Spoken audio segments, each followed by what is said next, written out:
સોરઠનું હૃદય એટલે જૂનાગઢ. તે જૂનાગઢમાં અનેક પ્રસાદીના સ્થાનકો આવેલા છે. ગરવી ગિરનારની તળેટીમાં જ્યારે શ્રી બ્રહ્મેશ્વર મહાદેવ મંદિરથી આગળ જઈએ છીએ ત્યારે મુખ્ય માર્ગથી અંદર આ નારાયણ ધરાનું સ્થાન આવે છે. આ સ્થળે ભગવાન નારાયણે વિપ્ર રૂપે કહેતા કે બ્રાહ્મણના રૂપે યજમાન રૂપી બ્રહ્માજીને શ્રાદ્ધ આદિકનો સંપૂર્ણ કર્મ કરાવી પિતૃતૃપ્તિની રીતિ બતાવી હતી. તે આ જગ્યા તેમજ યજ્ઞોપવિત ધારણ રીતિ દર્શાવીને હોમયજ્ઞ કરાવ્યા હતા. અનેક યજ્ઞોના અવરભૂત સ્નાન, ગ્રહણ સ્નાન, પર્વ સ્નાન, તીર્થ નિમિત્તક સ્નાન આ ધરામાં દિવ્ય દેવો તથા મહાપુરુષોએ કરેલા છે. રૂક્માંગદ અને ધર્માંગદ વૈષ્ણવ રાજાએ અહીં વિધિદાન વગેરે કરેલા છે અને અહીં ભાદરવા માસમાં પિતૃઓને તર્પણ કરવાનો મહિમા ખૂબ છે.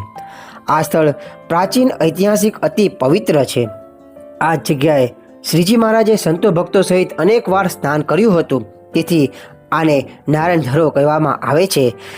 આ ધરાની પાસે રહેલી આંબલીના ઝાડ નીચે માણકી ઘોડી બાંધીને સંતો ભક્તોની સભા ભરીને મહારાજે જ્ઞાન ઉપદેશ આપ્યો હતો. આવી આ ઐતિહાસિક જગ્યામાં જ્યારે આપણે જૂનાગઢ જઈએ ત્યારે નારાયણ ધરોમાં જઈને અહીં જરૂર એકવાર સ્નાન કરવું અને મહારાજને અને આ ઇતિહાસને યાદ કરવો. એવું આ મહાપ્રસાદીનું સ્થાન જૂનાગઢમાં આવેલું છે. જય શ્રી સ્વામિનારાયણ.